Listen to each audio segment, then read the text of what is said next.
Alleluia. So ಇವತ್ತು ನಾವು ದೇವರ ವಾಕ್ಯವನ್ನ ದಾನ ಮಾಡಿಕೊಳ್ಳೋಣ. ನಾನು ಇವತ್ತು 2 ಕುರಿಗಳ ವಿಷಯದಲ್ಲಿ ಟೂ ಲ್ಯಾಂಬ್ಸ್, 2 ಕುರಿಗಳ ವಿಷಯದಲ್ಲಿ ಸತ್ಯವೇದದಲ್ಲಿ ನಾನು ಮಾತಾಡ್ತೀನಿ. ಒಂದು ಕಾರ್ಯ ಬೈಬಲ್ ಅಲ್ಲಿ 2 ಸಲ ರಿಪೀಟ್ ಆಗಿದೆ. ಇದನ್ನ ನೆನೆಸಿಕೊಳ್ಳುವುದಕ್ಕೋಸ್ಕರ ನೀವು ಮಾಡ್ರಿ. ಏನು? ಇದನ್ನ ನೆನೆಸಿಕೊಳ್ಳುವುದಕ್ಕೋಸ್ಕರ ಇದನ್ನ ಮಾಡ್ರಿ ಅಂತೇಳಿ ಬೈಬಲ್ ಅಲ್ಲಿ 2 ಕಡೆ ನಾವು ನೋಡುವಂತರಾಗಿದ್ದೇವೆ. ಸಣ್ಣ ಆ 2 ಕಡೆ ನನ್ನನ್ನು ನೆನೆಸಿಕೊಳ್ಳೋದಕ್ಕೋಸ್ಕರ, ಇದನ್ನ ನೆನೆಸಿಕೊಳ್ಳೋದಕ್ಕೋಸ್ಕರ ನೀವು ಮಾಡ್ರಿ, ಇದು ನೆನಪಿಟ್ಕೊಳ್ರಿ ಅಂತೇಳಿ ವಾಕ್ಯದಲ್ಲಿ ನಾವು ನೋಡ್ತೇವೆ. ಮೊದಲನೇದಾಗಿ ಹಳೆ ಒಡಂಬಡಿಕೆಯಲ್ಲಿ ಹೇಳ್ತದೆ, ಎರಡನೇದಾಗಿ ಹೊಸ ಒಡಂಬಡಿಕೆಯಲ್ಲಿ ಹೇಳ್ತದೆ. ಹಳೆ ಒಡಂಬಡಿಕೆಯಲ್ಲಿ ದೇವರೇ ತನ್ನ ಜನರಿಗೆ ಹೇಳ್ತಾನೆ, ನೀವು ನೆನಪಿಟ್ಕೊಳ್ರಿ ಇದನ್ನಂತೇಳಿ. ಹೊಸ ಒಡಂಬಡಿಕೆಯಲ್ಲಿ ಯೇಸು ಕ್ರಿಸ್ತನು ಹೇಳ್ತಾನೆ, ನೀವು ನನ್ನ ನೆನಪಿಗೋಸ್ಕರ ಇದನ್ನ ನೀವು ಮಾಡ್ರಿ ಅಂತ ಯೇಸು ಕ್ರಿಸ್ತನು ತನ್ನ ಶಿಷ್ಯರಿಗೆ ಹೇಳ್ತಾನೆ. ಸೊ 2 ಸಂಗತಿಗಳನ್ನ ಇವತ್ತು ನೆನಪಿಗೆ ನಾನು ತರ್ತೇನೆ, ನಿಮ್ಮ ಮನಸ್ಸಿಗೆ ನಾನು ತರ್ತೇನೆ. ಎರಡು ಸನ್ನಿವೇಶಗಳನ್ನ ನಿಮ್ಮ ಮುಂದೆ ನಾನು ತರ್ತೇನೆ. ಈ 2 ಸನ್ನಿವೇಶದಲ್ಲಿ ಇಲ್ಲಿ 2 ಕುರಿಗಳು ನಮ್ಗೆ ಕಾಣ್ತವೆ. 2 ಲ್ಯಾಂಬ್ಸ್, 2 ಯಜ್ಞದ ಕುರಿಗಳು ನಮ್ಗೆ ಕಾಣ್ತವೆ. ಇದರ ಒಂದು ಸನ್ನಿವೇಶ, ಇದರ ಉದ್ದೇಶ ಏನಾಗಿತ್ತು ಅನ್ನೋದನ್ನ ಇವತ್ತು ವಾಕ್ಯದಿಂದ ನಾವು ತಿಳಿದುಕೊಳ್ಳೋಣ. Hallelujah, hallelujah.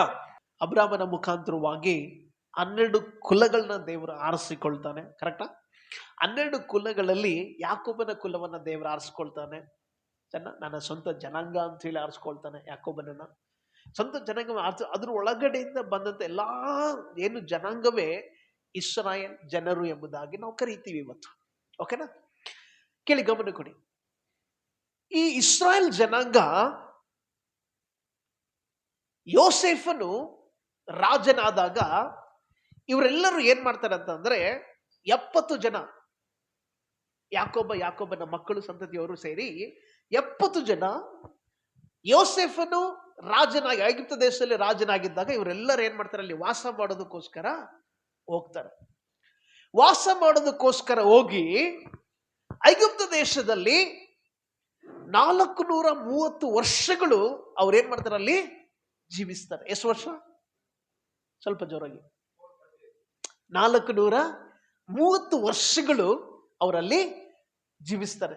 ಈ 430 ವರ್ಷದಲ್ಲಿ ಏನಾಗ್ತದೆ ಅಂತಂದ್ರೆ, ಈ ಇಸ್ರಾಯೇಲ್ ಜನ ಏನು 70 ಜನ ಏನು ಐಗುಪ್ತ ದೇಶಕ್ಕೆ ಹೋದ್ರಲ್ಲ, ಈ 70 ಜನರು ಐಗುಪ್ತ ದೇಶದಲ್ಲಿ ಅವ್ರೇನ್ ಮಾಡ್ತಾರೆ, ಅಭಿವೃದ್ಧಿ ಹೊಂದುತ್ತಾರೆ, ಬೆಳೀತಾರೆ, ಜನಾಂಗ ಬೆಳೀತದೆ, ಅವರ ಮಕ್ಕಳು ಮೊಮ್ಮಕ್ಕಳು ಹೀಗೆ ಬೆಳೆದೋಗ್ತಾರೆ. ಅವರು ಬೆಳವಣಿಗೆಯನ್ನ ನೋಡಿ ಐಗುಪ್ತ ದೇಶದ ರಾಜನ ಏನ್ ಮಾಡ್ತಾನೆ ಗೊತ್ತಾ, ಇವ್ರನ್ನ ತಡಿಬೇಕು, ಇವ್ರು ಬೆಳಿಬಾರ್ದು. ಒಂದು ವೇಳೆ ಇವರು ಬೆಳೆದ್ರೆ ಇವರು ದೊಡ್ಡ ಜನಾಂಗವಾಗಿ ನನಗೇ ವಿರುದ್ಧವಾಗಿ ಇವರು ಬರಬಹುದು ಅಂತೇಳಿ ಐಗುಪ್ತ ದೇಶದ ರಾಜನ ಏನ್ ಮಾಡ್ತಾನೆ, ಇವರನ್ನ ಬಿಟ್ಟಿ ಕೆಲಸ ಮಾಡೋದಕ್ಕೋಸ್ಕರ ಅವ್ರನ್ನ ನೇಮಿಸ್ತಾನೆ. ಏನ್ ಮಾಡೋದಕ್ಕೋಸ್ಕರ? ಬಿಟ್ಟಿ ಕೆಲಸ ಅಂತಂದ್ರೆ ಏನು? ಸಂಬಳ ಇಲ್ಲ, ಸುಮ್ಮನೆ ದುಡಿಬೇಕಷ್ಟೇ. ಸೊ ಆ ಕೆಲಸಕ್ಕೋಸ್ಕರ ಇವರನ್ನ ನೇಮಿಸ್ತಾರೆ. ಎಷ್ಟು ವರ್ಷ ಇವರು ಅಲ್ಲಿ ಐಗುಪ್ತ ದೇಶದಲ್ಲಿ ಇರ್ತಾರೆ? 430 ವರ್ಷ ಅಲ್ಲಿ ಅವರು ಇರ್ತಾರೆ. ಸೊ ದೇವರು ಈ 430 ವರ್ಷದಲ್ಲಿ ದೇವರು ಆ ಐಗುಪ್ತ ದೇಶದಲ್ಲಿ ಇರುವಂತಹ ಇಸ್ರಾಯೇಲ್ ಜನಾಂಗದ ಮಧ್ಯದಿಂದ ಒಬ್ಬ ವ್ಯಕ್ತಿಯನ್ನ ದೇವರು ಆರಿಸಿಕೊಂಡು ಇಸ್ರಾಯೇಲರನ್ನ ಆ ದಾಸತ್ವದಿಂದ, ಆ ಒಂದು ಬಂಧನದಿಂದ ಬಿಡುಗಡೆ ಮಾಡ್ಕೊಳ್ಬೇಕಂತೇಳಿ ಒಬ್ಬ ವ್ಯಕ್ತಿಯನ್ನ ದೇವರು ಕರೆದು ಆತನ ನೇಮಿಸ್ತಾನೆ. ಆತನ ಹೆಸರು ಮೋಶೆ. ಹಲ್ಲೆಲೂಯಾ. ಮೋಶೆ ಅಂತಂದ್ರೆ ನೀರಿನಿಂದ ಎಳೆಯಲ್ಪಟ್ಟವನು ಅಂತ ಅರ್ಥ. ಏನು? ಓಕೆ, ಮೋಶೆ ಅಂದ್ರೆ ಅರ್ಥ ಏನು? ನೀರಿನಿಂದ ಎಳೆಯಲ್ಪಟ್ಟವನು ಅಂತೇನೆ ಅರ್ಥ. ಸೊ ನೀರಿನಿಂದ ತೆಗೆದ ಕಾರಣ ರಾಜನ ಕುಮಾರ್ತೆ ಅವನಿಗೆ ಮೋಶೆ ಅಂತೇಳಿ ಹೆಸರಿರ್ತಾಳೆ. ಈ ಮೋಶೆ 120 ವರ್ಷ ಬದುಕ್ತಾರೆ. ಎಷ್ಟು ವರ್ಷ? 120 ವರ್ಷ. ಈ 120 ವರ್ಷವನ್ನ 3 ಭಾಗ ಮಾಡ್ತೇವೆ ನಾವು. 40 ವರ್ಷ ಮತ್ತೆ 40 ವರ್ಷ. ಈ 40 ವರ್ಷ ಮೋಶೆ ಎಲ್ಲಿ ವಾಸ ಮಾಡ್ತಾನೆ? ಅರಮನೆಯಲ್ಲಿ ವಾಸ ಮಾಡ್ತಾನೆ. ಇನ್ನು 40 ವರ್ಷ ಕಾಡಿನಲ್ಲಿ ವಾಸ ಮಾಡ್ತಾನೆ. ಇನ್ನು 40 ವರ್ಷ ಇಸ್ರಾಯೇಲರನ್ನ ಅರಣ್ಯದಲ್ಲಿ ನಡೆಸಲಿಕ್ಕೆ ಆ ಕಾಲಗಳನ್ನ ಕಳೀತಾರೆ. ಸೊ ರಾಜನ ಮನೆಯಲ್ಲಿ ರಾಜನಾಗಿ ಈಗ ಮೋಶೆ ಬೆಳೀತಾ ಇದ್ದಾನೆ. ಬೆಳೀತಾ ಇದ್ದಾನೆ. ಕೊನೆಗೆ ಗೊತ್ತಾಯಿತು, ರಾಜನ ಮನೆ ನನ್ನ ಮನೆ ಅಲ್ಲ, ನಾನು ಇವರ ಜನಾಂಗಕ್ಕೆ ಸೇರಿದವನು ನಾನಲ್ಲ, ನನ್ನ ಜನಾಂಗ ಬೇರೆ ಇದೆ, ನನ್ನ ಜನರು ಬೇರೆ, ನನ್ನವರು ಬೇರೆ, ನನ್ನ ತಂದೆಗಳು ಬೇರೆ ಅಂತ ಮೋಶೆಗೆ ಗೊತ್ತಾಗಿ ಮೋಶೆ ಏನ್ ಮಾಡ್ತಾನೆ, ಅಲ್ಲಿ ಆ ಐಗುಪ್ತ ದೇಶದಿಂದ ಆ ಊರನ್ನ ಬಿಟ್ಟು ಆತನು ಓಡಿ ಹೋಗ್ತಾನೆ. ಓಡಿ ಹೋಗ್ಲಿಕ್ಕೆ ಒಂದು ಕಾರಣ ಇದೆ. ಆ ಕಾರಣ, ಒಂದು ದಿನ ಮೋಶೆ ಹೋಗ್ತಾ ಇರ್ಬೇಕಾದ್ರೆ ಇಬ್ರು ಐಗುಪ್ತ ದೇಶರು ಮತ್ತೆ ಇಸ್ರಾಯೇಲ್ದವ್ರು ಇಬ್ರು ಜಗಳ ಆಡ್ತಿರ್ಬೇಕಾದ್ರೆ ಅವು ಮೋಶೆ ಏನ್ ಮಾಡ್ತಾನೆ, ಒಬ್ಬನ ಹೊಡೆದಾಕಿ ಮರಳಿನಲ್ಲಿ ಮುಚ್ಚಾಕ್ಬಿಡ್ತಾನೆ. ನೆಕ್ಸ್ಟ್ ದಿನ ಅವರಿಬ್ಬರೇ ಒಂದೇ ಕುಲದವರೇ ಜಗಳ ಆಡ್ತಿರ್ತಾರೆ. ಮೋಶೆ ಹೋಗಿ ಅವ್ರನ್ನ ಬಿಡಿಸಿದಾಗ ಅವ್ರಿಗೇನಾಗುತ್ತೆ ಅಂದ್ರೆ, ನಿನ್ನೆ ನೀನು ಇಂಥ ವ್ಯಕ್ತಿನ ಸಾಯಿಸಿದೆಲ್ಲಪ್ಪ, ನಮ್ಗೆ ಗೊತ್ತಿದೆ, ರಾಜನಿಗೆ ಹೇಳ ಅದನ್ನ ಅಂತ ಹೇಳಿದಾಗ ಇವನಿಗೆ ಭಯಪಟ್ಟು ಆ ದೇಶವನ್ನ ಬಿಟ್ಟು ಓಡೋಗ್ಬಿಡ್ತಾನೆ. ಸೊ ಓಡೋಗಿ 40 ವರ್ಷ ಕುರಿ ಕಾಯ್ಬೇಕು. ಒಂದು ದಿನ ದೇವರು ಮೋಶೆಗೆ ಮಾತಾಡ್ತಾನೆ, ಮೋಶೆ ಹೇಳಿ ಸ್ವಾಮಿ. ಏನಿಲ್ಲಪ್ಪ, ನಾನು ನೇಮಿಸ್ತಾ ಇದ್ದೀನಿ, ನೀನು ಹೋಗಿ ಇಸ್ರಾಯೇಲನ್ನ ನೀನು ಮತ್ತೆ ಅಲ್ಲಿಂದ ಆ ದಾಸೋಹದಿಂದ ನೀನು ಬಿಡುಗಡೆ ಮಾಡಿಕೊಂಡು ಬರಬೇಕು ಅಂತೇಳಿ ದೇವರು ಮೋಶೆಯನ್ನ ನೇಮಿಸ್ತಾನೆ. ಈಗ ಮೋಶೆ ಕೇಳಿ, ಗಮನ ಕೊಡಿ. ಮೋಶೆ ಎಲ್ಲಿಗೆ ಹೋಗ್ತಾ ಇದ್ದಾರೆ? ಐಗುಪ್ತ ದೇಶಕ್ಕೆ ಹೋಗ್ತಾ ಇದ್ದಾರೆ. ಐಗುಪ್ತ ದೇಶದಲ್ಲಿ ಇಸ್ರಾಯೇಲ್ ಜನರು 430 ವರ್ಷಗಳು ಬಹಳ ಕಷ್ಟ ಅನುಭವಿಸ್ತಾ ಇದ್ದಾರೆ. ಭಯಂಕರವಾದಂತ ಹೋರಾಟ, ಭಯಂಕರವಾದ ಕಷ್ಟದಲ್ಲಿ ಜೀವನ ಮಾಡ್ತಾ ಇದ್ದಾರೆ. ಸೊ ಇಂಥ ಸ್ಥಿತಿಯಲ್ಲಿ ಅವರಿದ್ದಾಗ ಮೋಶೆ ಹೋಗ್ತಾ ಇದ್ದಾನೆ. ಮೋಶೆಗೆ ಇಸ್ರಾಯೇಲ್ ಜನರಿಗೆ ಹೇಳ್ತಾನೆ, ಭಯಪಡ್ಬಿಟ್ರಿ, ದೇವ್ರು ನನ್ನ ಕಳಿಸಿದ್ದಾನೆ, ಇವತ್ತು ನಾನು ನಿಮ್ಮನ್ನ ಬಿಡುಗಡೆ ಮಾಡ್ತೇನೆ. ದೇವರು ಬಿಡುಗಡೆಗೋಸ್ಕರನೇ ನಿಮ್ಮ ಮೊರೆಯನ್ನ ದೇವರು ಕೇಳಿದ್ದಾನೆ, ನಿಮ್ಮ ಕೂಗನ್ನ ದೇವರು ಕೇಳಿದ್ದಾನೆ ಅಂತ ಹೇಳಿ ಐಗುಪ್ತ ದೇಶದಿಂದ ರಾಜನಿಗೆ, ಫರೋ ರಾಜನಿಗೆ ಹೋಗಿ ಹೇಳ್ತೇನೆ, ನನ್ನ ಜನರನ್ನ ನೀನು ಬಿಡುಗಡೆ ಮಾಡು, ನಮ್ಮ ದೇವರನ್ನ ನಾವು ಆರಾಧಿಸಬೇಕು ಅಂತೇಳಿ ಮೋಶೆ ಹೇಳಿದಾಗ ಐಗುಪ್ತ ದೇಶದ ರಾಜ ಫರೋ ರಾಜನು ಬಿಡಲ್ಲ ಅವ್ರನ್ನ ಅಸ್ಸಲು ಬಿಡೋದಿಲ್ಲ. ಸೊ ಅವಾಗ ದೇವ್ರು ಏನ್ ಮಾಡ್ತಾನೆ, ಒಂದು 10 ಉಪದ್ರವಗಳನ್ನ ಕಳಿಸಿ ಐಗುಪ್ತ ದೇಶದವರನ್ನ ದೇವರು ಬಾಧೆ ಮಾಡ್ತಾನೆ. ಬಾಧೆ ಮಾಡಿ ಅವಾಗ ರಾಜನು ಆ ಬಾಧೆಗೆ ಕಷ್ಟವನ್ನ ಸಹಿಸ್ಕೊಳ್ಳಾರ್ದೆ ಆ ರಾಜನ ಏನ್ ಮಾಡ್ತಾನೆ, ಇಸ್ರಾಯೇಲ್ ಜನರನ್ನ, ಸರಿ ನೀವು ಹೋಗ್ರಿ, ನಿಮ್ಮ ದೇವರನ್ನ ಆರಾಧನೆ ಮಾಡ್ರಿ ಅಂತೇಳಿ ಅವರನ್ನ ಬಿಟ್ಕೊಟ್ಬಿಡ್ತಾನೆ. Hallelujah, hallelujah, hallelujah. ಈಗ ಮೇನ್ ಪಾಯಿಂಟಿಗೆ ನಾನು ಬಂದಿದ್ದೀನಿ. ಈ 10 ಉಪದ್ರವಗಳು ಐಗುಪ್ತ ದೇಶದವರ ಮೇಲೆ ಏನು ದೇವರು ಬರ ಮಾಡ್ತಾರಲ್ಲ, ಆ ಉಪದ್ರವಲ್ಲಿ ಒಂದು ಉಪದ್ರವದ ವಿಷಯದಲ್ಲಿ ಇವತ್ತು ಧ್ಯಾನ ಮಾಡಿ, ಇಲ್ಲಿಂದ ನಾವು ಹೊಸ ಒಡಂಬಡಿಕೆಯಲ್ಲಿರುವಂತ ಯೇಸು ಕ್ರಿಸ್ತನು ಹೇಳಿದಂತ ಒಂದು ಕಾರ್ಯವನ್ನು, 2 ಕಾರ್ಯವನ್ನು ನೋಡಿ ಈ 2 ಕುರಿಗಳನ್ನ ಇವತ್ತು ದೇವರ ವಾಕ್ಯದಲ್ಲಿ ಧ್ಯಾನ ಮಾಡಿಕೊಳ್ಳೋಣ. ಮೊದಲನೇ ವಿಷಯ, ಈ 10 ಉಪದ್ರವಗಳಲ್ಲಿ ಕೊನೆ ಒಂದು ಉಪದ್ರವ ದೇವರು ಬರಮಾಡ್ತಾನೆ. ಯಾರಿಗೆ? ಐಗುಪ್ತ ದೇಶದವರ ಮೇಲೆ. ಏನದು ಆ ಉಪದ್ರವ? ಏನು? ದೇವರು ಇಸ್ರಾಯೇಲ್ರಿಗೆ ಹೇಳ್ತಾರೆ, ಮೋಶೆಗೆ ಮತ್ತೆ ಆರೋನಿಗೆ ಹೇಳ್ತಾನೆ, ನೀವೇನ್ ಮಾಡಿ, ಈ ದಿನ ರಾತ್ರಿ ಒಂದು ಕುಟುಂಬಕ್ಕೆ ಕೇಳಿ, ಕುಟುಂಬಕ್ಕೆ ಒಂದು ಕುರಿ ಅಥವಾ ಆಡು ಯಾವುದರ ಒಂದನ್ನ ನೀವು ತೆಗೆದುಕೊಂಡು ಅದನ್ನ ಕೊಯ್ದು ಆ ಮಾಂಸವನ್ನ ಆ ದಿನ ರಾತ್ರಿಯಲ್ಲೇ ನೀವು ಊಟ ಮಾಡ್ಬೇಕು. ನೆಕ್ಸ್ಟ್ ಡೇಗೆ ಇಟ್ಕೋಬಾರ್ದು ಅದನ್ನ. ಆ ದಿನ ರಾತ್ರಿ ಒಳಗಡೆ ಅದನ್ನ ಊಟ ಮಾಡ್ಬೇಕು. ಹೇಗೆ? ಸುಟ್ಟು ನೀವು ಅದನ್ನ ಊಟ ಮಾಡ್ಬೇಕು. ಕೇಳಿ, ಗಮನ ಕೊಡಿ. ಊಟ ಮಾಡಬೇಕು. ಆದ್ರೆ ಊಟ ಮಾಡಿದ ಹಾಗೆ ಆ ಕುರಿ ಅಥವಾ ಆಡಿನ ರಕ್ತ ಇದೆಲ್ಲ, ಈ ರಕ್ತವನ್ನ ನೀವೇನ್ ಮಾಡ್ಬೇಕಂದ್ರೆ ಅವರವರ ಮನೆಯ ನಿಲುವು ಪಟ್ಟಿಗಳಿಗೆ ನೀವು ಹಾಕಬೇಕು. ಏನ್ ಹಾಕ್ಬೇಕು?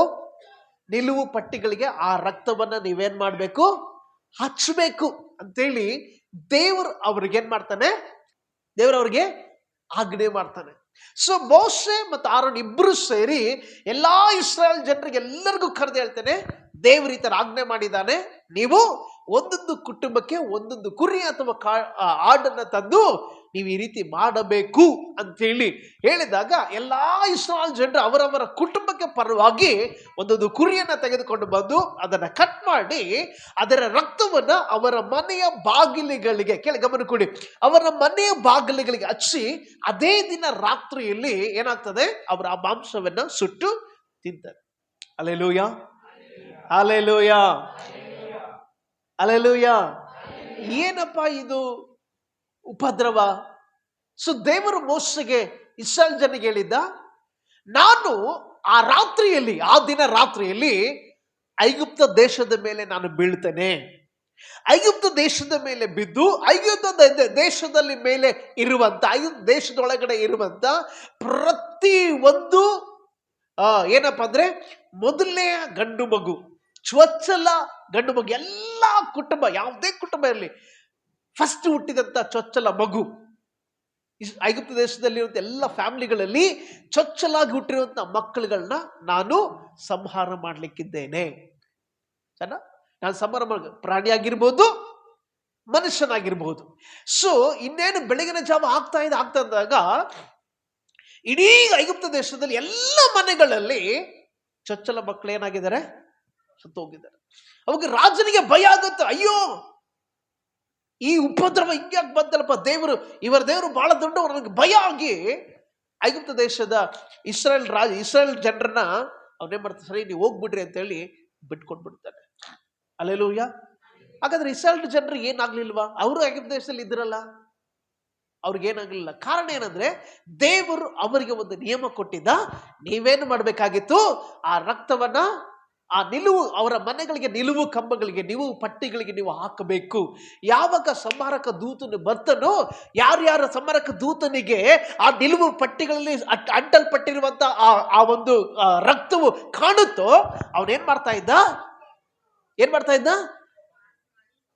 ಪಾಸ್ ಮಾಡಿ ಹೋಗ್ತಾ ಇದ್ದ. ಹಲ್ಲೆಲೂಯಾ.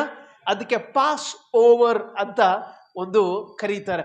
ಈಗಲೂ ಕೂಡ ಇಸ್ರಾಯೇಲ್ ದೇಶದಲ್ಲಿ ಇಸ್ರಾಯೇಲ್ ಜನರು ಪಾಸ್ ಓವರ್ ಅನ್ನುವಂತ ಒಂದು ಹಬ್ಬವನ್ನೇ ಅವ್ರು ಮಾಡ್ತಾರೆ. ಸೊ ಪಾಸ್ ಓವರ್ ಅಂತಂದ್ರೆ, ಈಗ ನಾನಿದ್ದೇನೆ, ನನ್ನ ಬಿಟ್ಟು ಮುಂದೆ ಹೋಗೋದು, ನನ್ನ ದಾಟಿಕೊಂಡು ಮುಂದೆ ಹೋಗುವಂಥದ್ದು. ಸೊ ದೇವರು ಸಂಹಾರಕ ದೂತನು ಆ ಐಗುಪ್ತ ದೇಶದಲ್ಲಿ ಬಂದು ಎಲ್ಲ ಮನೆಗಳನ್ನ ನೋಡ್ತಾ ಇದ್ದಾನೆ, ಇಸ್ರಾಯೇಲ್ ಮನೆಗಳನ್ನ ನೋಡ್ತಾ ಇದ್ದಾನೆ, ಐಗುಪ್ತ ದೇಶ ಮನೆಗಳನ್ನ ಕೂಡ ನೋಡ್ತಾ ಇದ್ದಾನೆ. ಯಾರ ಮನೆಗೆ ಆ ರಕ್ತದ ಕಲೆಗಳು ಕಾಣಲ್ವೋ ಅವರ ಮನೆಯ ಫಸ್ಟ್ ಮಗು ಡೆತ್. Hallelujah, hallelujah. ಸೊ ಯಾರ ಮನೆಗೆ ಆ ರಕ್ತದ ಒಂದು ಕಲೆ ಕಾಣ್ತದೋ, ಸಂಹಾರಕ ದೂತನು ಆ ಮನೆಯನ್ನ ದಾಟಿ ಹೋಗ್ತಾ ಇದ್ದ. ಹಲ್ಲೆಲೂಯಾ. ಸೊ ಹೀಗೆ ಇಡೀ ಐಗುಪ್ತ ದೇಶದ ಎಲ್ಲಾ ಕುಟುಂಬಗಳಲ್ಲಿ ಬಹಳ ಗೋಳಾಟ, ಅಳು, ಭಯಂಕರವಾದ ವೇದನೆ, ರೋದನೆ ಇಡೀ ದೇಶದಲ್ಲಿ ಪ್ರಾರಂಭ ಆಗ್ಬಿಡುತ್ತೆ. ಅವಾಗ ರಾಜನೇ ಮಾಡ್ತಾನೆ, ಬೇಡ ಈ ಒಂದು ಉಪದ್ರವ ನನಗೆ ಬೇಡ, ನೀವೇನ್ ಮಾಡಿ ನಿಮ್ಮ ದೇವರನ್ನ ಆರಾಧನೆ ಮಾಡ್ಲಿಕ್ಕೆ ಹೋಗ್ರಿ ಅಂತೇಳಿ ಇಸ್ರಾಯೇಲ್ ಬಿಟ್ಕೊಟ್ಬಿಡ್ತಾನೆ. Hallelujah, hallelujah, hallelujah. ಅಲ್ಲಿ ಬೈಬಲ್ ವಚನ ಹೇಳ್ತದೆ ಏನಂತಂದ್ರೆ, ನೋಡಿ, ಇನ್ನೇನ್ ರಾತ್ರಿ ಜಾವದಲ್ಲೇ ಬೈಬಲ್ ಹೇಳ್ತದೆ, ರಾತ್ರಿಯ ಜಾವದಲ್ಲೇ ಇಸ್ರಾಯೇಲ್ ಜನರನ್ನ ಆ ಐಗುಪ್ತ ದೇಶದ ರಾಜನು ಒತ್ತಾಯ ಮಾಡಿದಂತೆ, ನೀವು ಹೋಗ್ಬಿಡ್ರಿ ಸಾಕು, ನಮ್ಮ ದೇಶದಲ್ಲಿ ವಿರೋಧ ಬೇಡ. ಏನ್ ಮಾಡಿದವ್ರನ್ನ ಒತ್ತಾಯ ಮಾಡಿದಂತೆ. Hallelujah, hallelujah. ಒತ್ತಾಯ ಮಾಡಿ ಅವ್ರನ್ನ ಕಳಿಸ್ಕೊಟ್ಟ.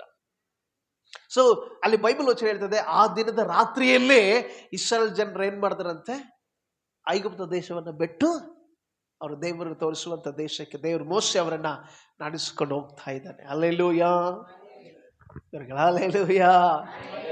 ಸೊ ನಾನು ಮಾತಾಡ್ತಿರೋದೆಲ್ಲವೂ ವಿಮೋಚನೆ ಕಾಂಡ 12ನೇ ಅಧ್ಯಾಯ 13ನೇ ಅಧ್ಯಾಯದ ಬಗ್ಗೆ ಮಾತಾಡ್ತಾ ಇದ್ದೀನಿ. ಓಕೆನಾ? 12ನೇ ಅಧ್ಯಾಯ 13ನೇ ಅಧ್ಯಾಯದಲ್ಲಿ ಈ ಸಂಗತಿಗಳನ್ನ ನಾನು ಮಾತಾಡ್ತಾ ಇದ್ದೇನೆ. ಓಕೆ. ಆಮೇಲೆ ಲೂಕನ ಬರೆದ ಸುವಾರ್ತೆ 22ನೇ ಅಧ್ಯಾಯದ ಬಗ್ಗೆ ಮಾತಾಡ್ತೇನೆ. ನಾನು 3 ಒಂದು ಬುಕ್ಕದ ಬಗ್ಗೆ ನಾನು ಮಾತಾಡ್ತಾ ಇದ್ದೇನೆ. ಸೊ ಇಲ್ಲಿ ದೇವರು ಅವ್ರಿಗೆ ಹೇಳಿದ ಮೇಲೆ ಇಲ್ಲಿ ನಡೀತದೆ, ಅವ್ರು ಬಿಟ್ಟು ಹೋಗ್ತಾರೆ. ಸೊ ಬಿಟ್ಟು ಹೋದ ನಂತರ ಕೇಳಿ, ಗಮನ ಕೊಡಿ, ಇದು ಬಹಳ ಇಂಪಾರ್ಟೆಂಟ್. ಇಲ್ಲಿವರೆಗೂ ನೀವೇನ್ ಕೇಳಿಸ್ಕೊಂಡ್ರೆ ಗೊತ್ತಿಲ್ಲ, ಇನ್ನು ಮುಂದೆ ಕೇಳಿಸ್ಕೊಳ್ಳೋದು ಬಹಳ ಇಂಪಾರ್ಟೆಂಟ್. ಸೊ ದೇವರು ಇಸ್ರಾಯೇಲ್ ಜನರಿಗೆ ಒಂದು ಆಜ್ಞೆ ಮಾಡ್ತಾನೆ. ಏನ್ ಆಜ್ಞೆ ಮಾಡ್ತಾನೆ? ನೀವು ಈ ಹಬ್ಬ ಏನು, ಈ ಪಾಸ್ ಓವರ್ ಅನ್ನುವಂಥ ಪಸ್ಕ ಹಬ್ಬ ಅಂತ ಏನಿದೆಲ್ಲ, ಇದನ್ನ ನೀವು ಯಾವಾಗ್ಲೂ ಮಾಡ್ತಾ ಇರಬೇಕು. ವರ್ಷಕ್ಕೆ ಒಂದು ಸಾರಿ ಇದನ್ನ ನೀವು ಮಾಡಬೇಕು. ಈ ವರ್ಷಕ್ಕೆ ಒಂದು ಸಾರಿ ಯಾಕೆ ಮಾಡಬೇಕು ಕೇಳಿ, ಗಮನ ಕೊಡಿ. ಯಾಕೆ ಮಾಡಬೇಕು ಅಂತ ಪ್ರಶ್ನೆ ಬಂದಾಗ, ಈಗ ನೀವು ಒಂದು ಕುರಿಯನ್ನ ತೆಗೆದುಕೊಂಡು ಕಟ್ ಮಾಡಿ ನೀವು ಅದನ್ನ ಈ ಪಸ್ಕ ಹಬ್ಬವನ್ನು ಆಚರಣೆ ಮಾಡ್ತಾ ಇರ್ತೀರಲ್ಲ, ಆಚರಣೆ ಮಾಡ್ತಾ ಇದ್ದಾಗ ನಿನ್ನ ಮಕ್ಕಳು ಏನಾದ್ರೂ ಕೇಳ್ತಾರೆ, ಪಪ್ಪ ಇದನ್ನ ಯಾಕೆ ಮಾಡ್ತಾ ಇದೀಯಾ, ಮಮ್ಮಿ ಇದನ್ನ ಯಾಕೆ ಮಾಡ್ತಾ ಇದೀವಿ ನಾವು ಅಂತಂದ್ರೆ, ನೀವೇನ್ ಮಾಡ್ಬೇಕು? ನಿಮ್ಮ ಮಕ್ಕಳಿಗೆ ದೇವರು ಐಗುಪ್ತ ದೇಶದಿಂದ ನಿಮ್ಮನ್ನು ಯಾವ ರೀತಿ ಕರ್ಕೊಂಡು ಬಂದನು, ಯಾವ ರೀತಿ ಅದ್ಭುತ ಮಾಡಿ ದೇವರು ಕರ್ಕೊಂಡು ಬಂದನು, ದೇವರು ಏನೆಲ್ಲ ಐಗುಪ್ತ ದೇಶದಲ್ಲಿ ದೇವರು ನಿಮಗಾಗಿ ಅದ್ಭುತಗಳನ್ನ ಮಾಡಿ ಆ ದೇಶದಿಂದ ಇರುವಂತ ಆ ಒಂದು ಆ ಬಂಧನದಿಂದ ದೇವರು ಯಾವ ರೀತಿ ನಿಮ್ಮನ್ನು ಕರ್ಕೊಂಡು ಬಂದು, ಇದೆಲ್ಲವನ್ನ ನಿಮ್ಮ ಮಕ್ಕಳಿಗೆ ಹೇಳೋದಕ್ಕೋಸ್ಕರ ನೀವು ಈ ಹಬ್ಬವನ್ನ, ಈ ಕಾರ್ಯವನ್ನ ನೆನಪಿನಲ್ಲಿ ಇಟ್ಕೋಬೇಕು, ಇದನ್ನ ಮಾಡಬೇಕು ನೀವು. ಕರೆಕ್ಟಾ? ನಿಮ್ಮ ಮಕ್ಕಳಿಗೆ ಹೇಳೋದಕ್ಕೋಸ್ಕರ ಈ ಕಾರ್ಯವನ್ನು ನೆನಪಿಟ್ಕೊಳ್ಬೇಕು ನೀವು ಅಂತೇಳಿ ಬೈಬಲ್ ವಚನದಲ್ಲಿ ನಾವು ನೋಡ್ತೇವೆ. Amen, hallelujah. ಜನಗಳು ಹಲ್ಲೆಲೂಯಾ. ನೀವು ಇದನ್ನ ನೆನಪಲ್ಲಿ ಇಟ್ಕೊಳ್ರಿ. ಯಾಕೆ? ನಿನ್ನ ಮಕ್ಕಳಿಗೆ ತಲಾಂತರಗಳಿಗೆ ನೀನು ಅದನ್ನ ಹೇಳಬೇಕು, ನೀನು ಅದನ್ನ ತಿಳಿಸ್ಬೇಕು, ಅವ್ರಿಗೆ ಗೊತ್ತಾಗ್ಬೇಕು. ಅವ್ರಿಗೆ ಇಲ್ಲಿ ನಾವು ಗಮನ ಕೊಡೋಣ. ಬಹಳ ಇಂಪಾರ್ಟೆಂಟ್ ಆಗಿರುವಂತ ಒಂದು ವಿಚಾರ ಪ್ರೇರಣೆ. ಸೊ ದೇವರು ಇಸ್ರಾಯೇಲ್ ಜನರಿಗೆ, ಕುಟುಂಬಕ್ಕೆ ಏನಂತ ಹೇಳಿದ ಗೊತ್ತಾ? ಒಂದು ಕುಟುಂಬಕ್ಕೆ ಒಂದು ಕುರಿ ಅಂತ ಹೇಳಿದ. ಕರೆಕ್ಟಾ? ಒಂದು ಕುಟುಂಬಕ್ಕೆ. ವೆರಿ ಗುಡ್, ದೇವರಿಗೆ ಸ್ತೋತ್ರ. ಆದ್ರೆ ಹೊಸ ಒಡಂಬಡಿಕೆ ಬರಬೇಕಾದ್ರೆ ಒಂದು ಕುಟುಂಬಕ್ಕೆ ಒಂದು ಕುರಿ ಅಲ್ಲ, ಇಡೀ ಮಾನವ ಕುಲಕ್ಕೆ ಒಂದೇ ಕುರಿ. ಆ ಕುರಿ ಯಾವುದು? ಯೇಸು ಕ್ರಿಸ್ತನಾಗಿದ್ದಾನೆ. Hallelujah, hallelujah. ಅಲ್ಲಿ ಮನೆಗೆ ಒಂದು ಕುರಿ, ಇಲ್ಲಿ ಮನೆಗೆ ಒಂದು ಕುರಿ ಅಲ್ಲ, ಇಡೀ ವಿಶ್ವಕ್ಕೆ, ಇಡೀ ಮಾನವ ಕುಲಕ್ಕೆ ಯೇಸು ಕ್ರಿಸ್ತನೇ ಕುರಿಯಾಗಿದ್ದಾನೆ. ದೇವದೂತರು ಕುರುಬರಿಗೆ ಹೇಳ್ತಾರೆ, ನಿಮ್ಗೊಬ್ಬ ರಕ್ಷಕನು ಹುಟ್ಟಿದ್ದಾನೆ. ಮರಿಗಳಿಗೆ ದೂತರು ಹೇಳ್ತಾನೆ, ನಿನಗೆ ಯೇಸು ಹುಡ್ತಾನೆ, ಇಮ್ಮಾನುವೇಲ್ ಹುಡ್ತಾನೆ. ಜೋಯಿಸರಿಗೆ ದೂತರು ಕಾಣಿಸಿಕೊಂಡು, ಅವ್ರಿಗೆ ದೇವರು ಕಾಣಿಸಿಕೊಂಡು ಆ ಜೋಯಿಸರಿಗೆ ಏನು ಗೊತ್ತ? ಒಬ್ಬ ರಾಜನು ಹುಟ್ಟಿದ್ದಾನೆ ಅಂತ ಗೊತ್ತಾಯ್ತು. ಹೌದಾ? ಕುರುಬರಿಗೆ ರಕ್ಷಕನು, ಇಮ್ಮಾನುವೇಲು, ಯೇಸು, ರಾಜನು, ಈಗೆಲ್ಲ ಗೊತ್ತಾಯ್ತು. ಆದ್ರೆ ಯೇಸು ಸ್ವಾಮಿ ಹುಟ್ಟಿದ ಮೇಲೆ, ಹುಟ್ಟಿ 30 ವರ್ಷಗಳು ಕಳೆದ ಮೇಲೆ, ಕೇಳಿ, 30 ವರ್ಷಗಳು ಕಳೆದ ಮೇಲೆ ಯೇಸು ಸ್ವಾಮಿ ಬಗ್ಗೆ ಒಬ್ಬ ವ್ಯಕ್ತಿ ಮಾತ್ರ ವ್ಯತ್ಯಾಸವಾಗಿ ಹೇಳ್ತಾನೆ. ಏನು? ಸ್ನಾನಿಕನಾದ ಯೋಹಾನನು ಏನಂತ ವ್ಯತ್ಯಾಸವಾಗಿ? ಅಗೋ ದೇವರು ನೇಮಿಸಿದ ಯಜ್ಞದ ಕುರಿಮರಿ. ಹಲ್ಲೆಲೂಯಾ. ಎಲ್ಲರೂ ಯೇಸುವಿನ ರಕ್ಷಕನಂತ ಹೇಳಿದ್ರು, ಎಲ್ಲರೂ ಯೇಸುವಿನ ಇಮ್ಮಾನುವೇಲ್ ಅಂತ ಹೇಳಿದ್ರು, ಎಲ್ಲರೂ ಹಾಗೆ ಈಗ ಅದು ಇದು ಅಂತ ಹೇಳಿದ್ರು. ಆದ್ರೆ ಸ್ನಾನಿಕನ ಯೋಹಾನನು ಮಾತ್ರ ದೇವರು ನೇಮಿಸಿದಂತ ಯಜ್ಞದ ಕುರಿಮರಿ ಅಂತ ಹೇಳ್ತಾನೆ ಯೇಸು ಸ್ವಾಮಿ. Praise the Lord, hallelujah. So ಅಲ್ಲಿ ಕುಟುಂಬಕ್ಕೆ ಒಂದು ಕುರಿ ಇತ್ತು, ಆದ್ರೆ ಇಡೀ ಮಾನವ ಕುಲಕ್ಕೆ ಇಲ್ಲಿ ಯೇಸು ಕ್ರಿಸ್ತನೇ ಒಂದೇ ಒಂದು ಕುರಿಮರಿ ಆಗಿದ್ದಾನೆ. ಹಲ್ಲೆಲೂಯಾ, ವೆರಿ ಗುಡ್, ದೇವರಿಗೆ ಸ್ತೋತ್ರ. ದೇವರು ಅಲ್ಲಿ ಒಂದು ಕುರಿಯನ್ನ ಯಾವ ಕಾರ್ಯಕ್ಕೋಸ್ಕರ ಉಪಯೋಗ ಮಾಡಿಕೊಂಡ ಗೊತ್ತಾ? ಅಲ್ಲಿ ಇಸ್ರಾಯೇಲರನ್ನ 430 ವರ್ಷಗಳ ಕಾಲ ಅವರು ಬಂಧನದಲ್ಲಿರುವಂತ ಆ ಶಾಪದಿಂದ, ಆ ಬಂಧನದಿಂದ ಬಿಡುಗಡೆ ಮಾಡೋದಕ್ಕೋಸ್ಕರ ಒಂದು ಕುರಿಯನ್ನು ಆರಿಸಿಕೊಂಡ. ಆದ್ರೆ ಹೊಸ ಒಡಂಬಡಿಕೆಯಲ್ಲಿ ಬರಬೇಕಾದ್ರೆ ಇಡೀ ಮಾನವ ಕುಲದ ಪಾಪವನ್ನೆಲ್ಲ ತೊಳೆದಾಕೋದಕ್ಕೋಸ್ಕರ ದೇವರು ಒಂದು ಕುರಿಯನ್ನು ಆರಿಸಿಕೊಂಡ. ಅಲ್ಲಿ ಬಂಧನದಿಂದ ಬಿಡುಗಡೆ ಮಾಡೋದಕ್ಕೋಸ್ಕರ ದೇವರು ಉಪಯೋಗ ಮಾಡಿಕೊಂಡ. ಇಲ್ಲಿ ಬಂಧನದಿಂದಲ್ಲ, ಪಾಪದಿಂದಲೇ ಬಿಡುಗಡೆ ಮಾಡೋದಕ್ಕೋಸ್ಕರ ಯೇಸು ಕ್ರಿಸ್ತನನ್ನ ದೇವರು ಉಪಯೋಗ ಮಾಡಿಕೊಳ್ತಾ ಇದ್ದಾನೆ. ಹಲ್ಲೆಲೂಯಾ. ಹಾಗಾದ್ರೆ ಆ ಹಳೆ ಒಡಂಬಡಿಕೆ ಕುರಿ ಏನಾಗಿತ್ತಂದ್ರೆ ಅದು ಒಂದು ಫ್ಯಾಮಿಲಿನ ಮಾತ್ರ ರಕ್ಷಣೆ ಮಾಡ್ತಾ ಇತ್ತು. ಆದ್ರೆ ಹೊಸ ಒಡಂಬಡಿಕೆ ಕುರಿ, ದೇವ್ರಿಗೆ ಚಪ್ಪಳೆ ತಟ್ಟಡುವ. Hallelujah, hallelujah. ಹಳೆ ಒಡಂಬಡಿಕೆ ಕುರಿ ಬರೀ ಒಂದೇ ಫ್ಯಾಮಿಲಿ, ಅದೇ ಹೊಸ ಒಡಂಬಡಿಕೆ ಕುರಿ ಇಡೀ ಪ್ರಪಂಚವನ್ನೇ ಕಾಪಾಡ್ಲಿಕ್ಕಿದೆ.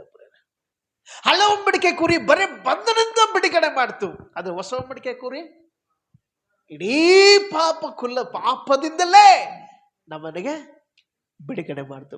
ಹಲ್ಲೆಲೂಯಾ. ಸೊ ಪ್ರೀತಿ ದೇವಜನರೇ, ಅಲ್ಲಿ ಬಂಧನದಿಂದ ಬಿಡುಗಡೆ, ಇಲ್ಲಿ ಪಾಪದಿಂದ ಬಿಡುಗಡೆ. ಅಲ್ಲಿ ಒಂದು ಕುಟುಂಬ ಬಿಡುಗಡೆ, ಇಲ್ಲಿ ಇಡೀ ಮಾನವ ಕುಲಕ್ಕೆ ಬಿಡುಗಡೆಯನ್ನ ನಾವಿಲ್ಲಿ ಕಾಣುವಂತರಾಗಿದ್ದೇವೆ. ಹಲ್ಲೆಲೂಯಾ.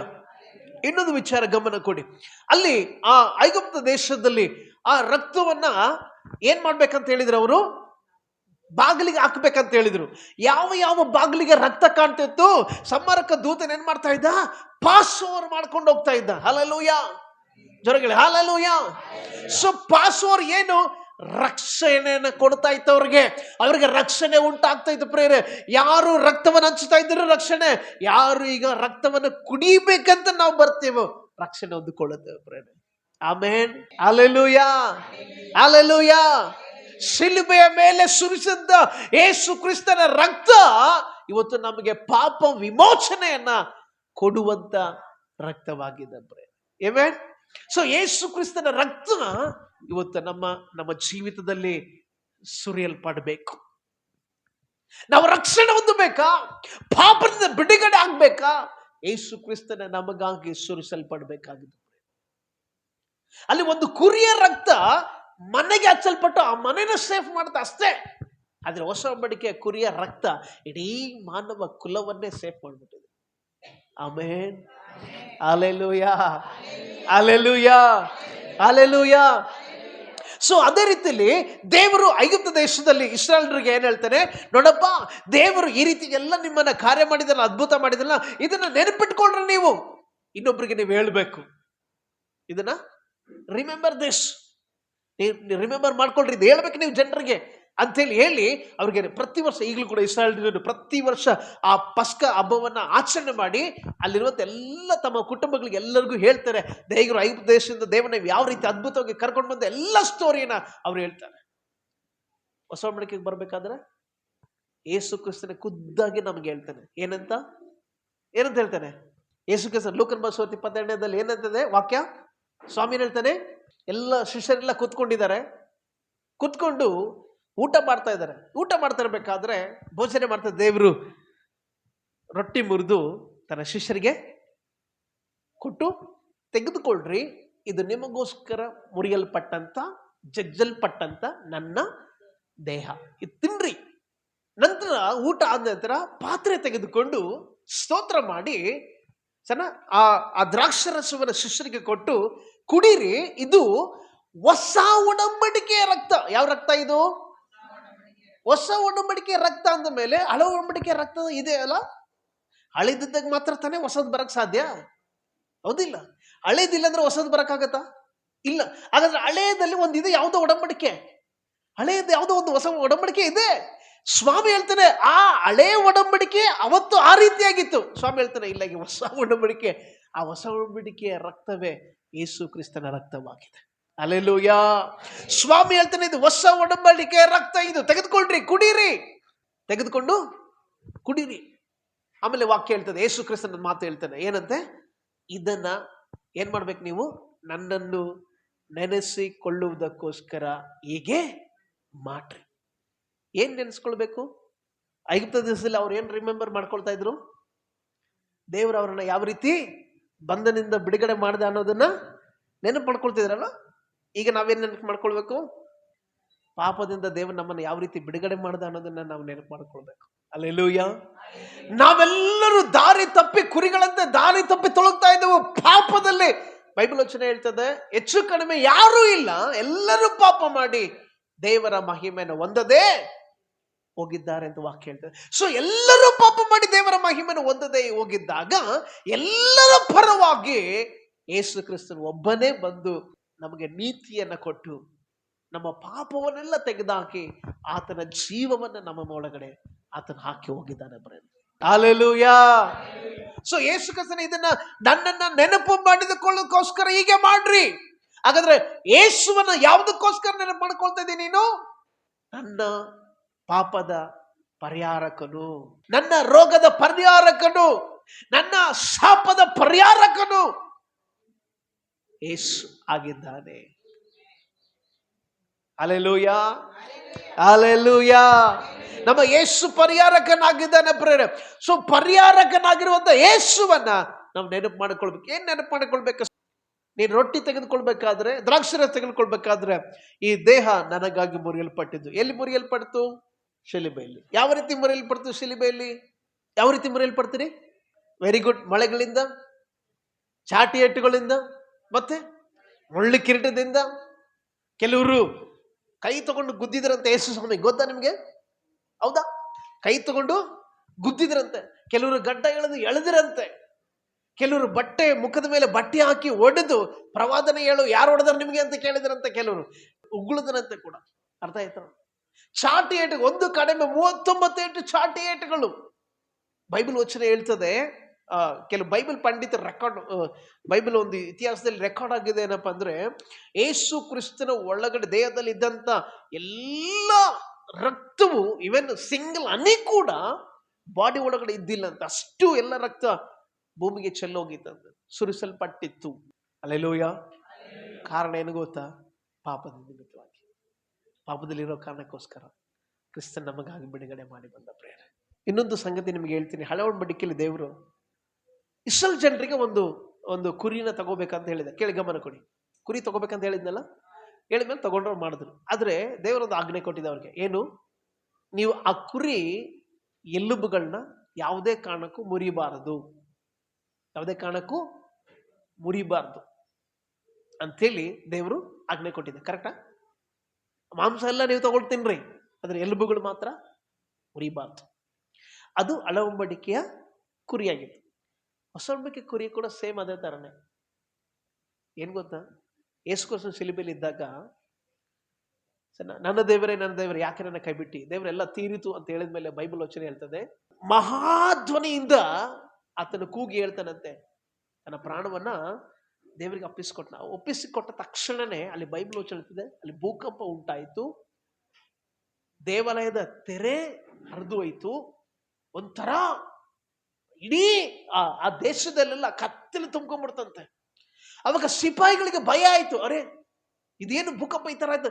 ಎಲ್ಲರೂ ಬಂದು ನೋಡ್ತಾ ಇದ್ದಾರೆ. ಇಬ್ಬರು ಕಳ್ಳರು ಇನ್ನು ಜೀವಂತವಾಗಿದ್ದಾರೆ.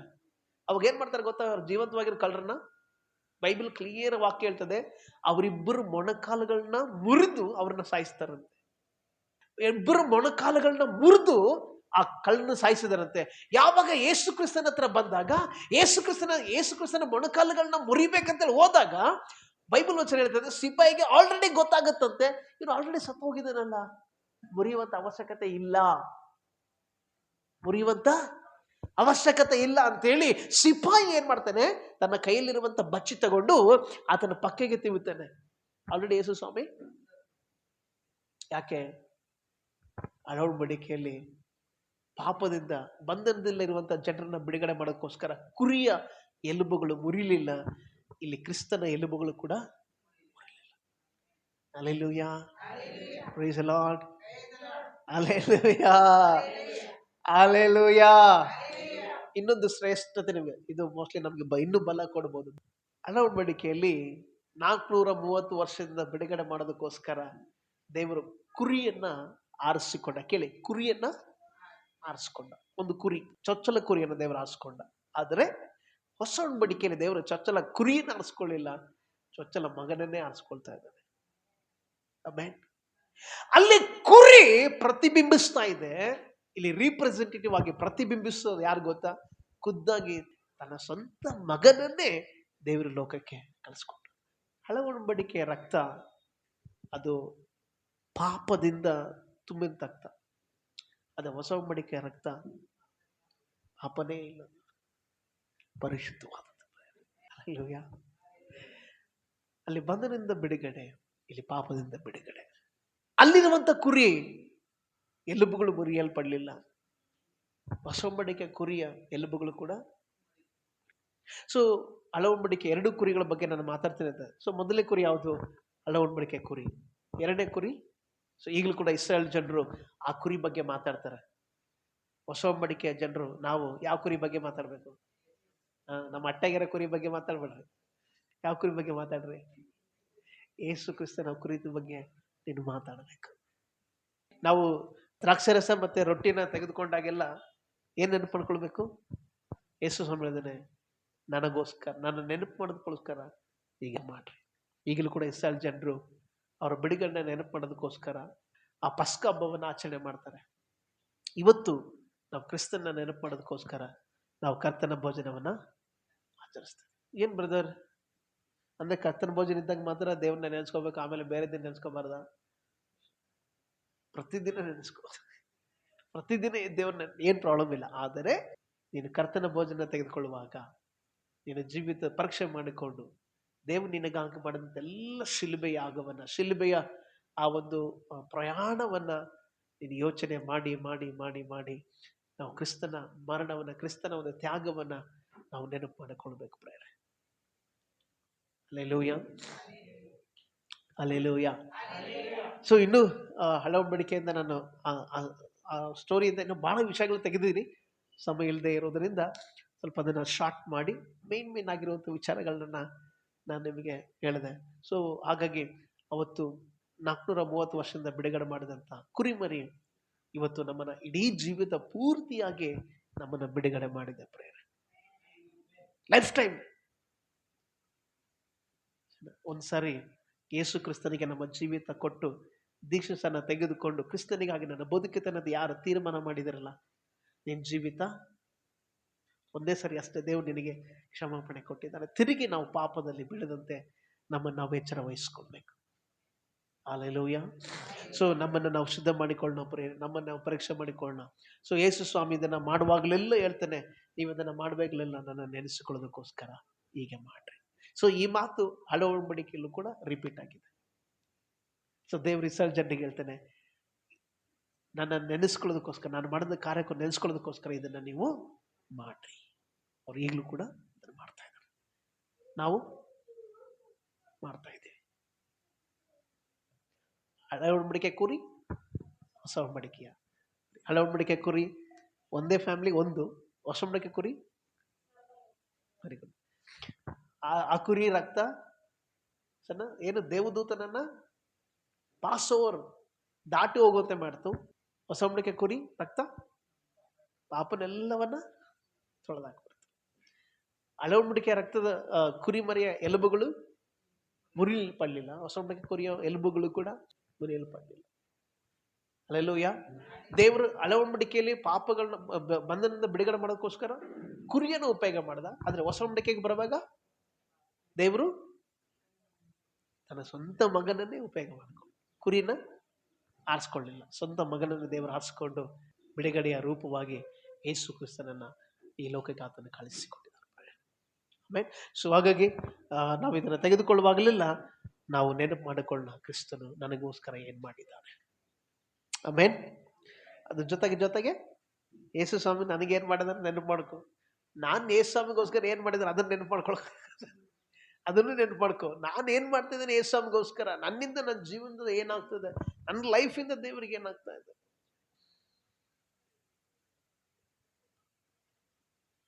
ಸೊ ನೀವಿಂದ ದೇವ್ರು ಏನಾದ್ರು ಬಯಸ್ತಿರ್ಬೇಕಾದ್ರೆ ಏನಾದ್ರೂ ದೇವರಿಗೆ ಹಾಕಿ ನಾವು ಮಾಡ್ಬೇಕು. ಸೊ ನಾವು ನೆನಪು ಮಾಡ್ಕೊಳ್ಳೋಣ ಕ್ರಿಸ್ತನ ಮರಣವನ್ನ, ಜೊತೆಗೆ ನಾನು ಕ್ರಿಸ್ತನಿಗಾಗಿ ಏನ್ ಮಾಡ್ತಾ ಇದ್ದೇನೆ.